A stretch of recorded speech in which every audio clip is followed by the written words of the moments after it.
महाराष्ट्र मराठी माणसाचीच आहे, तर त्याच्यात कोणी डाऊट आणत आहे? मराठी माणसाचीच मुंबई आहे, त्याच्यामध्ये कोणीही शंका आणू नये आणि कोणीही हिंदूंमध्ये फूट पाडू नये. फक्त तेवढीच विनंती सगळ्यांना करते. आम्ही हेच प्रयत्न करत आहे की जे महायुती आपले विधानसभामध्ये होती, शिंदे साहेबांना घेऊन जेही युती ठरवायची आहे त्याच्यावर विषयावर बोलणं झालं आणि 17मध्ये कसे इलेक्शन झाले आणि त्याच्यानंतर कसे आमदार निवडून आले तर सगळे बेसवर चर्चा झाली आणि त्याच्यामध्ये बरेचशी गोष्टी हल झाल्या. उद्यापर्यंत सगळे क्लिअर होईल. किती जागा मागितली? एक यावेळी तुमच्या विरोधात प्रचार करणार की तुमच्या सोबत असणार आहे? रवीजी BJP सोबत भारतीय जनता पार्टीसोबत 14 पासून आहे, तर रवीजी भारतीय जनता पार्टीसोबतच राहणार आहे. ते स्वतःच कबुली करतात की मोठे भाऊ म्हणून, आम्ही लहान भाऊ म्हणून त्यांच्यासोबत नेहमीच आहे. राष्ट्रवादी पण तुमच्यासोबत अमरावतीमध्ये असणार आहे? ते आमचे नेते ठरवतील आणि मला जिथपर्यंत माहीत आहे की बरीचशी ठिकाणी त्यांच्यासोबत युती नाही करत आहे आणि मला वाटते अमरावती त्याच पद्धतीने ठरणार आहे. नवनीत जी, आज क्या चर्चा हुई? किन विषयों पे चर्चा हुई और कितनी सीटें आप लोग शिवसेना को दे रहे हैं? अभी तक ऐसा कुछ सॉल्व नहीं हुआ है, पर कल तक उसमें बहुत सारा सोल्यूशन निकल के हल हो जाएगी वो भी सब्जेक्ट. मैम, टाटा एक रिपोर्ट है सोशल साइंस की कि मुंबई में जो है 2051 तक जो है हिंदुओं से ज़्यादा मुस्लिम होंगे. इसको किस तरह आपका बोलना एकदम बराबर है. जो घुसपैठिए हैं, जो अभी रिपोर्ट आई है टाटा की, जो आप जिस तरीके से बता रहे हैं, आसाम में 200% ग्रोथ उनमें पाई गई है. 30% आप मुंबई में प्रॉपरली देखेंगे तो वहाँ पर पाई गई है. आप वेस्ट बंगाल में देखिए वहाँ पर है. कश्मीर में देखिए कितने परसेंटेज उनका बढ़ा हुआ है.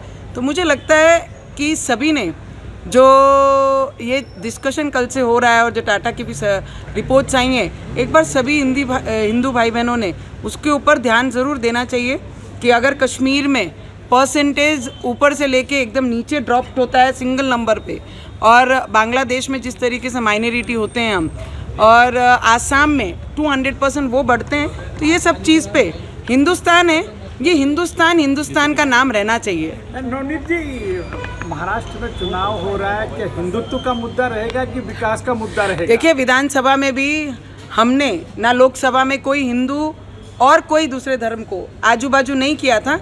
ये सेकुलरवाद जिन्होंने लाया है वो कांग्रेस पार्टी है, वो भारतीय जनता पार्टी नहीं करती है. भारतीय जनता पार्टी अपने तत्वों पे और विचारों पे लड़ती है और विकास के मुद्दे लेकर लड़ती है. तो इस बार विधानसभा में सबने देख लिया, पूरे महाराष्ट्र में विकास के मुद्दों पे हम लड़े और विकास के मुद्दों पे हम चुन के आए हैं. तो उद्धव जी एक साथ आ गए हैं मनसे के साथ. जनाब उद्धव ठाकरे जी हैं. वो ठाकरे नाम तो मुझे लगता है बाला साहब ठाकरे जी के साथ ही चले गया, क्योंकि ठाकरे जी जो विचारों पे काम करते थे, आज उद्धव ठाकरे जी चद्दर चढ़ाने जाते हैं और चद्दर चढ़ाने वालों को पास में बिठाते हैं. सिर्फ राज ठाकरे जी से सवाल रहेगा मेरा कि भोंगे कहाँ गए, मस्जिदें कहाँ गई और हनुमान चालीसा कहाँ गया. पहले बोलते थे कि मेरे प्यारे हिंदू भाई बहन, और अब उनकी भाषा में आता है कि मेरे महाराष्ट्र के प्यारे मतदार.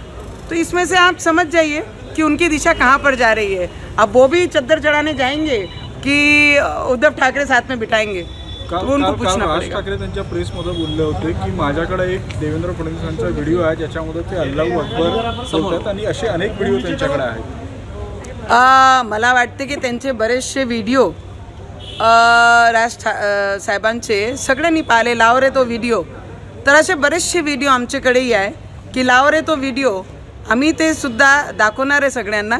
पण मला असं वाटतं की देवेंद्र फडणवीसजींवर बोलायची, कारण एवढे वर्ष देवेंद्र फडणवीसजींनी राज ठाकरे साहेबांना सांभाळून ठेवलेला होता, तर ते राज साहेबांनी ते विसरू नये. मॅडम हे सांगा. मॅडम एक प्रश्न असा आहे, आपला एक महिला म्हणून आणि पत्रकार म्हणून हे प्रश्न विचारणं की दोन्ही भाऊ एकत्रित आले ॲज ए परिवार. आम्हाला सगळ्यांना पूर्ण महाराष्ट्राला या गोष्टीचा आनंद झालं.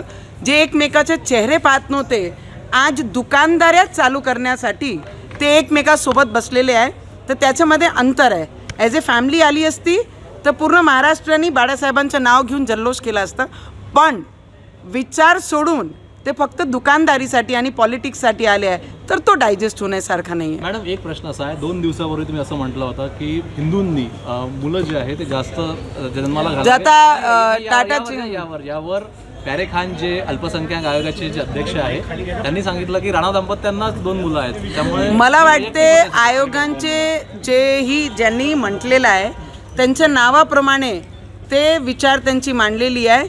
मी काय करणार कशी करणार हे त्यांना विचारायची गरज नाही. ते आयोगामध्ये बसलेलं त्या खुर्चीची रिस्पेक्ट त्यांनी केली पाहिजे. जे बाहेरून घुसपेटिया येऊन आमच्या देशामध्ये मुंबईमध्ये आसाममध्ये वेस्ट बेंगॉलमध्ये काश्मीरमध्ये ज्या पद्धतीने घुसपेटिया येऊन जे संख्या ते वाढवण्याचा प्रयत्न करत आहे. माझं कॉन्व्हर्सेशन त्यांच्याकरिता आहे. जर कोणालाही मिरची लागली तर ते पाकिस्तान जाऊ शकतात. 1946मध्ये जेव्हा सेपरेशन केलं 1947मध्ये जेव्हा देश आझाद झाला तेव्हा त्यांना पाठवलं होतं. काही लोक इथे राहिले तर त्यांनी हिंदुस्थानची कदर करावं आणि हिंदुस्थानमध्ये हिंदू लोकांची जनसंख्या वाढली पाहिजे त्याकरिता त्यांनी बोलावं. तुम्ही ठाम आहे आपल्या वक्तव्याला. त्यांनी हे शब्द वापरला नाही पाहिजे. आणि ॲज अ फिमेल त्यांनी जी माझी भावना आहे डोक्यावर जे बिंदी लावतात जे टीके लावतात त्याचा तरी त्यांनी सन्मान करावा. तुम्ही ठाम आहे तुमच्या